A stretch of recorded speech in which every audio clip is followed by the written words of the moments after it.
Welcome back to the Talking Hedge. I'm Josh Kincaid, and this is your Cannabis Business Podcast. Legal cannabis sales in Canada continue to struggle and compete with the black market. 6 months after Canada became the first country in the developed world to legalize marijuana, legal sales of dried cannabis flower went up in smoke as consumers shifted to illicit markets. A marijuana shortage left the industry in shock earlier this year and caused concerns that Canadian cannabis producers were not properly structured to handle the massive demand from the Canadian marketplace. As a result, a majority of marijuana sales in the country, approximately $5 billion, were transacted on the black market, compared to $2 billion in legal sales. Pot-smoking Canadians purchased 6,600 kilograms of legal cannabis in February, down 9% from January, and the lowest amount since October. While the legal cannabis market has been hit with supply chain bottlenecks and overpricing, the black market continues to flourish. Canadians paid 57% on average more for legal cannabis than they did from their drug dealer, according to recent data. Since October, consumers purchasing legal cannabis paid $7.47 per gram on average, compared to buyers on the black market who paid on average $4.70 per gram. Industry experts believe the illicit markets will continue to expand by offering available cannabis to all. As long as a price differential exists, there is likely to be a black market because people go there and they can get a deal. The article should have gone on to say that after 6 months of having legal sales, that producers and processors up in Canada haven't quite figured out how to grow cannabis that people were willing to buy. We're seeing that sales figures for oil specifically is dropping, and that's an anomaly on all trends. If you look at any legal state, oil has always gone up in sales. And if in Canada, the sales are going down, it's because they're going to the black market. And the data shows that approximately $5 billion was transacted in the black market. Quality control isn't keeping Canada from coming back in with excessive amounts of capital. We saw acreage holdings being bought by Cannabis Growth last week for $3.4 billion. And so there's just more and more evidence of that Canadian capital coming back into the U.S. marketplace and gobbling companies up. And so there's legal cannabis is pivoting from Canada to the U.S. and is accelerating. After the global industry jolt in 2018, when Canada legalized the recreational and medical use of cannabis, licensed producers and investors are well into a pivot to the U.S. market and beyond for future growth. So as American multi-state operators continue to grow their U.S. market footprint, the Canadians are forced to go further out internationally as they acquire foreign assets inexpensively. The American market is fast becoming a growth story, with the federal government talking about possible legalization of cannabis and companies accessing capital markets. For investors, as fragmented U.S. state policies are possibly replaced with federal legalized cannabis use down the road, the market valuations put on an American companies are expected to continue to climb. As things stand in the U.S., regulations are highly restrictive and impede growth overall for the cannabis market. So while the biggest revenue-producing cannabis companies are American, their valuations remain a fraction of those of their Canadian peers. That's expected to change as Americans move closer to possible legalization. It's fair to say that as things rationalize in the U.S., there's possibly a generational investment opportunity. The U.S. multiples are going to go up because until the STATES Act passes, we still haven't seen fundamental investors come into the industry. American companies with the wherewithal to be able to expand to multi-states and take advantage of the opportunities could be buyouts for these Canadian companies with a cheap valuation. There's a lot of speculation in the Canadian marketplace where the stock prices are astronomically high relative to the value of the American companies who are still privately held. And so with those valuations being a lot higher up in Canada, they're going to be coming back down and making a lot of mergers and acquisitions. There's been a couple of bills recently with the STATES Act and the Safe Harbor Act. Both of those kind of kick the can down the road, but essentially allow for the states to act independently without further prosecution from the federal government, so that the states and its employees, including banks and insurance companies, to be able to transact with cannabis companies and not be penalized. Late last week, Cannabis Growth announced that it had reached an agreement to purchase 100% of U.S. cannabis investment company Acreage Holdings in a unique structured deal. Cannabis is a big player in the Canadian market and would love to increase its reach into the much larger U.S. market, but is prohibited from doing so because of its status as a U.S. listed company. Acreage is a U.S. company that owns 87 dispensaries and 22 cultivation facilities in the U.S. in jurisdictions where those activities are legal, as well as valuable limited supply licenses and permits for that activity. They describe themselves as vertically integrated, participating in cultivating, processing, and dispensing. Acreage also boasts former U.S. House Speaker John Boehmer, former Massachusetts Governor William Weld, and former Canadian Prime Minister Brian Mulroney as members of the board, as well as other heavy hitters from the corporate world. In an innovative arrangement, Canopy will acquire all of Acreage by paying $300 million in cash up front and acquire the rights to complete the deal by exchanging the rest of Acreage shares for 0.58 shares of Canopy each. Current share prices imply a total purchase price of $3.4 billion. And Canopy has the right to back out of the deal if cannabis is not legal at the federal level in the U.S. within 7 years. So with that, Canopy will get a foothold into the coveted U.S. market while remaining clearly inside U.S. laws and exchange requirements, and Acreage gets a big pile of cash to fuel its voracious acquisitions habits. So what do you call it? Is it an acquisition, a merger, a call option? In a way, it's really all of these. This arrangement also highlights that although there remains an inconsistent set of laws and regulations that would appear to stifle the growth of the cannabis industry in North America, creative minds tend to find their way around senseless roadblocks. It also might be a wake-up call to U.S. legislators who are on the fence about 2 current bills in Congress to make up federal laws about cannabis more consistent. As some Canadian companies expand, others are collapsing. Canadian cannabis firm Ascent Industries is cooperating with an investigation by British Columbia anti-gang police into certain activities at Ascent. The interim CEO said he's not sure if Ascent is the company being investigated. Perhaps the people formerly connected with Ascent or activities at Ascent are the focus for the investigation. It's an unfortunate story. All of their assets were recently sold for about $42 million. And they have problems in their Nevada office as well with the pending hearing. And they have some Oregon facilities with an edibles company. And ultimately, the whole thing just crumbled. They were supposed to have pre-roll automation, and we were going to be working together. But unfortunately, none of that worked out. They decided that they wanted to sell oils in advance, and they got slapped by Health Canada. And apparently, they were working with maybe some gang members up in Canada. It's amazing what goes on behind the scenes. I don't even know what to say. The overall cannabis sector was off to a positive start on the first trading day of the week. The ETFMG Alternative Harvest Index gained nearly 1.2%, while the Horizons Marijuana Life Index was up almost 1.7%. Canopy Growth was among the strongest gainers, with its stock raising almost 5% in the market. The enthusiasm for Canopy Growth was driven mainly by its recent announcement of Acreage Holdings acquisition for a value of $3.4 billion. Kronos Group was also in positive territory with a gain of 4%. However, the stock has declined nearly 13% since the beginning of the month as investors are put off by the latest earnings season.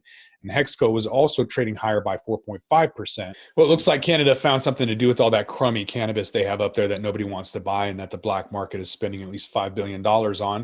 They're going to turn it into oil for edibles. So the Canadian companies are hoping to capitalize on the launch of the new cannabis product categories later this year. They're building up inventories of cannabis oil, the key ingredient for those products, according to the latest data from Health Canada. Finished inventory of cannabis oil reached almost 60,000 liters through February, more than double that. So that's a fraction of what's needed to meet demand when the federal government enacts new regulations by October 17th for the sale of cannabis extracts, topicals, and edibles. The market of extracts should eventually account for over half of all cannabis sales, with vape pens leading the way at 20% of the market, followed by edibles and beverages. Meanwhile, about $5 million Canadian dollars of adult use cannabis was sold in February, according to the data. Sales of adult use cannabis have been flat since the Canadians ended their federal prohibition last October, mostly because of the supply chain issues and the slow rollout of physical storefronts and garbage product that nobody wants to buy, but nobody wants to talk about it. But there's garbage product and nobody's buying it. Other highlights include sales of dried cannabis in February fell 8.8% on the month. Cannabis oil sales decreased 8.5% in the same period, which is an absolute anomaly. Like on a graph, you have trends and it should just go. That's way out here. That's an anomaly. That never, ever happens unless you have crummy, shitty product that nobody wants to buy. That's it. There's no other reason that people are going back to the black market. It could be because of price, but convenience we've seen at every state will dominate. People will continue to go to stores and buy convenience as long as they know that there's a trusted product. But if you're selling garbage at an expensive rate, they're not buying it. That's what we're seeing in Canada, is garbage product at a high rate. How risky are cannabis investors? So there's an appetite for investing in cannabis. That said, many are just clearly tiptoeing their way and not taking much risk at all. They're being relatively careful with their exposure, and they have uncertainty about the regulatory environment. But investors are often herd-minded mentality when it comes to chasing performance. I don't think there's a lot of risk tolerance right now amongst investors. There's still a lot of expectation that there's going to be unicorns making billions of dollars. And so wanting, a 40% return for a $15,000 investment is ridiculous. You can't just take 40% ownership for a small amount. And yet that's kind of the take, is that because there's no availability for financing and traditional banking and lending services, that there's opportunities, but they're not that good of opportunities. Or at least you can invest in it, but you're never going to get a return on your investment because it's going to be a terrible deal. All that being said, there's kind of a purple frog syndrome where an investor would really like to have a solid cannabis company on a silver platter and bring that around to all of his friends. Like, hey, the purple frog analogy is this really unique, weird, niche, new thing that somebody that's quirky, like an investor, can bring around to all of their friends and say, hey, look at my purple frog, look at my purple frog. And so this cannabis company is the equivalent of that. It's an item on a silver tray that's unique, niche, new, that they can talk about, but rarely do they cut checks. So the risk tolerance isn't there because they don't have the business models set up. There's not a lot of traditional businesses, and these investors don't really understand a nascent industry as it starts off. And so they're not really understanding the categories. They want to invest in the individuals, but even those people are quirky and weird. So there's just not a lot of connect right now. So what you're seeing is a lot of investors wanting to either take an idea and run with it themselves. And so they'll hold pitch events where people will come and pitch their idea and then ask for money. But the individuals in the audience are probably more than likely there to just steal an idea or carry you around like you're this purple frog. So my experience is there's not a whole lot of risk except for the public marketplace, and that's speculation. So not the same thing. They say divine timing is a thing. And so when buying a cannabis stock, I can't imagine it's any different. People tend to buy high and sell low. And that's sort of the opposite of what you're supposed to do. So how are you supposed to know when to buy a cannabis stock? Cannabis that jumps to a major stock exchange. Dollar cost averaging is probably your best bet if you just throw in $5 a week or $100 a week or whatever it is. That way you're buying on the ups, you're buying on the downs. That way it's not an emotional decision. You're just kind of putting money in on a regular basis, and then do that with an index. I think the ETF-MG Alternative Harvest Index was up almost 50% from year to date. There's a couple other exchange traded funds that's sort of a portfolio of individual stocks. And so you're not subject to just one security, but a whole basket of equity.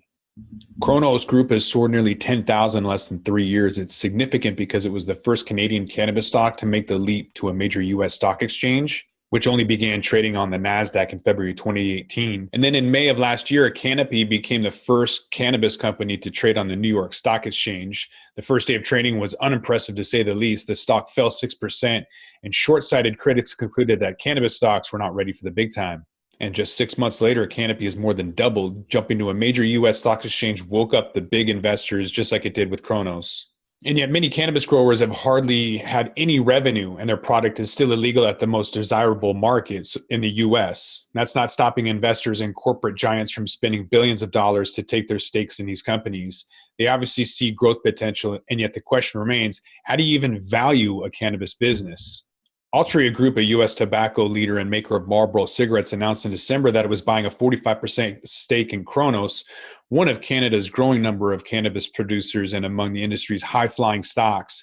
The $1.8 billion transaction left us wondering, how did Altria determine that price? After all, in the period before the deal, Cronos generated sales of less than $4 billion. The dynamics were the same when Constellation Brands, a beer and liquor conglomerate, spent $3.8 billion to increase its stake in Canopy Growth Corp earlier in 2018. Canopy's CEO said he wants it to become the Google of cannabis, but he'll need to add a few more digits to its sales figures. It's tricky to gauge the worth of an asset that will be potentially highly valuable down the road, but are difficult to quantify just yet. Looking at other industries where this has been the case is helpful. Even if their businesses aren't perfect comparisons, the method of valuing them can be instructive. So take the natural resource space where the focus is often non-financial metrics. They include production capacity and tangible assets such as proved oil reserves.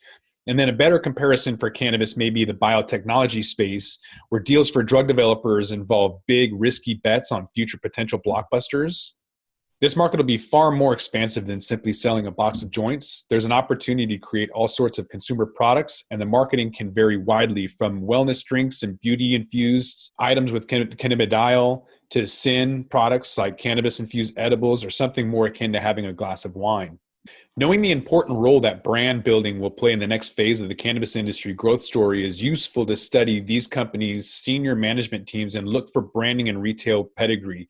It's a good sign that Kronos' head of marketing had stints at PepsiCo and that Tilray is one-time Starbucks Corp executive running the retail strategy. Wherever it's sold, if the cannabis business is to grow as big as the industry's bulls hope, it's going to have to successfully court non-users and infrequent users. That's where newer innovations such as edibles and beauty items may be more important than smokable products. The companies that have breakout stars in the legend cannabis era will be the ones that have a vision for how to create demand for product goods, whether through curiosity-inducing products, a great in-store experience, or alluring marketing. These capabilities, not merely spreading more seeds and soil, should be a critical part of valuing the pioneers. Is the cannabis industry recession-proof? I think you can go back in history and look at sin stocks, that is tobacco, sex, alcohol. You look at any of those companies that are publicly traded, and they all go up in times of recession or depression.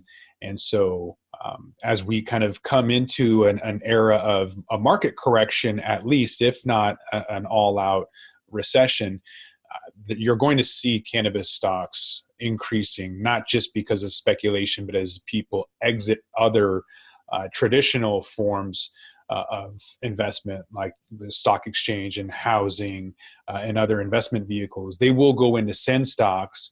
As everything else decreases, sin stocks typically go up. And you'll see that as legalization moves forward and as speculation increases, all those valuations will push those companies sky high and create a bubble territory.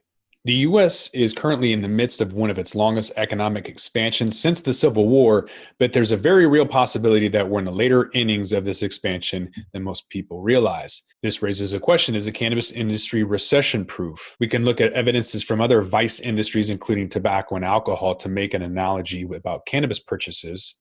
So according to financial information from SageWorks, alcoholic beverage sales grew by 10% in the U.S. in the trailing 12-month period following the steepest recession in 7 decades, with an unemployment rate of 9.3%. Sales of alcohol also expanded 9% in 2008, the first full year of the Great Recession, when the average unemployment rate was much lower at 5.8%. And while it's true that consumers may change how they purchase alcohol, the takeaway is that consumers continue to drink regardless of the economy. When a cannabis company files an initial public offering or IPO, they want to be aware of short sellers.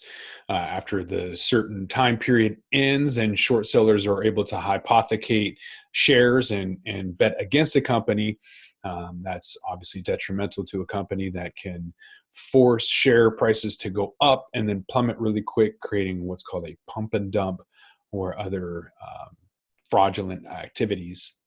Most recently, we saw Ascent Industries having to file protection against their shareholders, but that was because of a lawsuit. And then there was another issue with Afria. There were shareholders that wanted to short it because of some fraudulent activities, or what seemed to be fraudulent in South America, Latin America. They were buying properties in the millions of dollars when that collateral was really only worth $50,000, $60,000. And so the extra $500 million was apparently going back in the pockets of the owners. And so you have a lot of risks as an investor. But as a business owner, you also need to protect yourself against short sellers who could come up with false reports and plummet your company. And so something to think about when you're filing a reverse takeover or an IPO up in Canada to seek access and capital. You need to be aware of short sellers who can bet against you. So that comes in the form of hypothecating shares. They buy those and then they bet against the company. All legit, all legal. So short sellers are betting heavily against the rapidly growing cannabis sector, especially the stocks of major players in the Canadian cannabis industry. So a couple of things to consider with shares of Afria, for example, they fell more than 25% in one December day because of a critical report that came from a company. And the two short sellers claim that the Ontario company that's controlled by insiders raiding the company coffers to line their own pockets, which they claim to be malicious. And then shares of Kronos Group dropped nearly 30% last August after short sellers filed a report that it alleged was a reality check for the Ontario firm.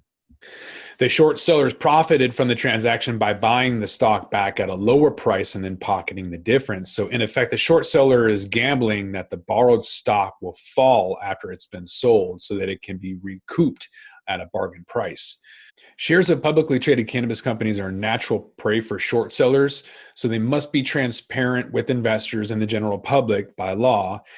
So you have to keep your financial house in order, and businesses have to stay ahead of the bad news in order to offset any financial dealings with short sellers.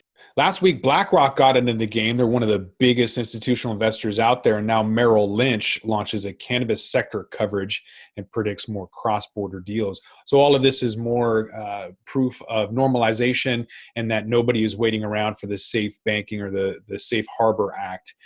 Some of these institutional firms are at least moving into covering the space so that they can make an educated decision when they do get the green light from Uncle Sam. Bank of America Merrill Lynch deepened its interest in the cannabis industry by initiating coverage of the burgeoning sector less than a year after it financed Constellation's multi-billion-dollar investment in Canada's Canopy Growth. The reports said that the combined market share of the 14 largest Canadian cultivators could exceed domestic market consumption by mid-2021, and international strategies are now critical to the Canadian market, which is small relative to the global opportunities. Furthermore, oversupplying Canada would drive prices lower and accelerate consolidation. There's over 50 publicly traded Canadian cannabis license producers, far too many for a cannabis market the size of Canada. Bank of America Merrill Lynch estimated a global $166 billion industry emerging from the shadows.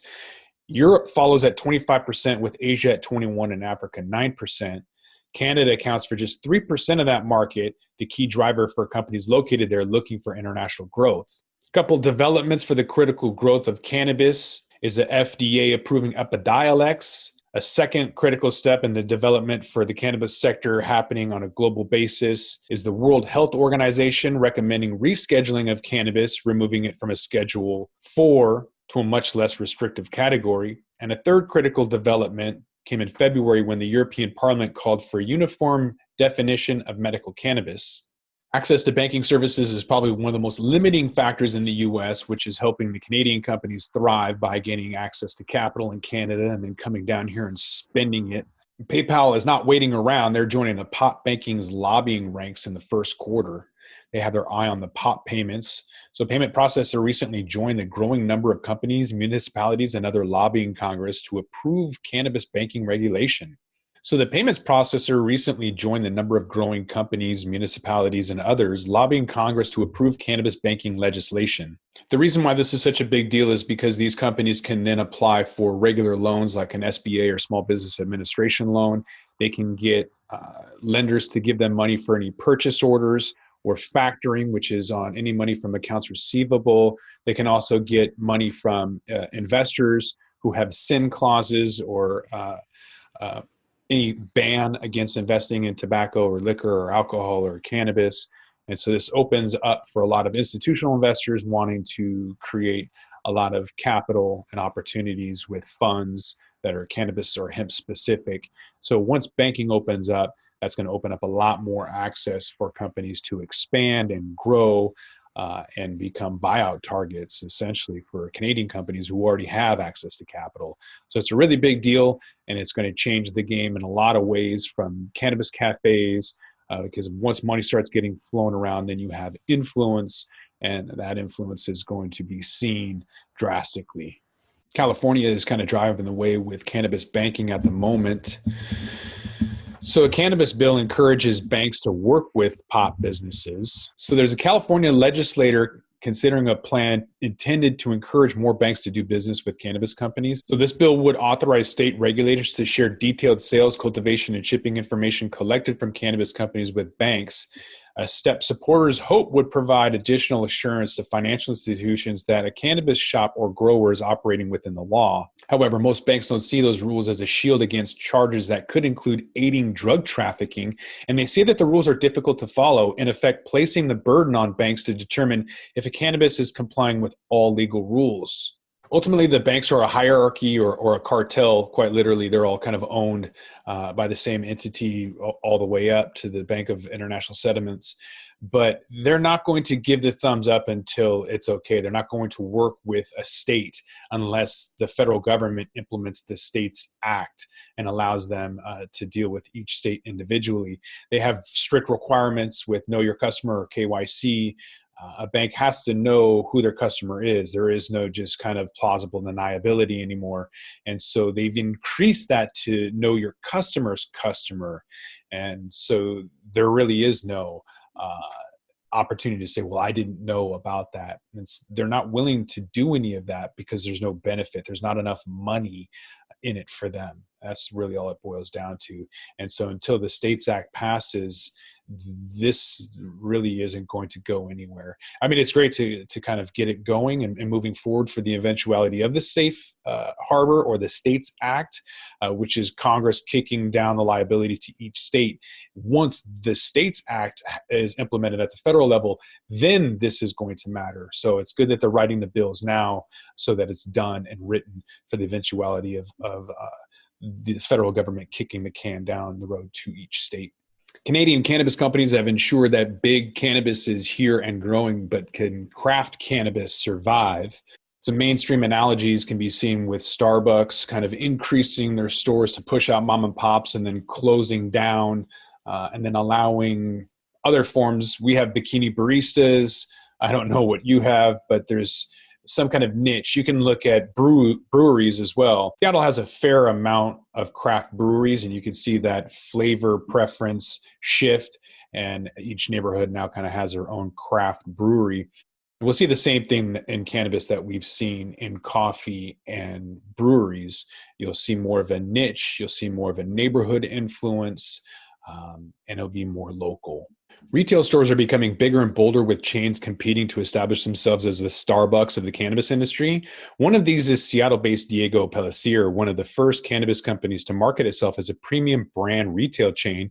And for now, the company's model rests on acquiring real estate and securing deals with the cannabis retailers willing to operate their business under the Diego Pellicer name. That way, in the federal prohibition is ever lifted, Diego Pellicer will be in a prime position to dominate the retail market.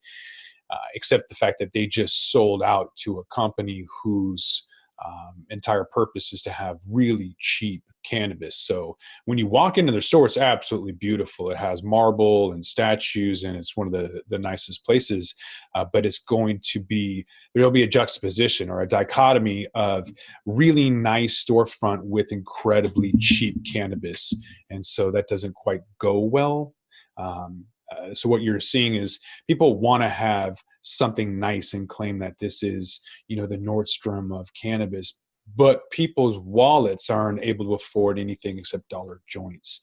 And so we'll see a lot of businesses come and go, just like in the nightclub industry, restaurants, they come and go. People think that they have a really good offering, but they don't understand the demographics or the neighborhood. So someone from LA thinks that they can come to Seattle and have a nightclub and they have a dress code or something, and people are really relaxed in Seattle. That just doesn't work. Or to say you have a New York steakhouse and you come to a place, in Portland, It's just not going to work. That macro mentality doesn't work in a micro environment. So these companies are going to really have to adapt and learn each individual market, or it's just not going to work out. And I think it's going to be that latter, where the macros don't and the micros do. So I think we will see a lot of these companies collapse, and that's just because there's too many. Of 50 publicly traded companies in Canada isn't anything. We have 1,400 producer processors in Washington alone. Oregon has 6.5 years worth of cannabis. It's over 1 million pounds in excess. So we're definitely going to see a lot. And a lot of these people are going to have to go out of business.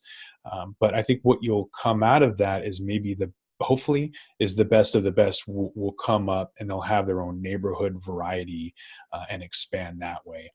And the result will be mom and pops, niche operators in markets that understand what the locals want to consume rather than the big national conglomerates. And with that, we're going to roll this one up. I'm Josh Kincaid. This is the Talking Hedge. Don't forget to like, share, and subscribe, or don't.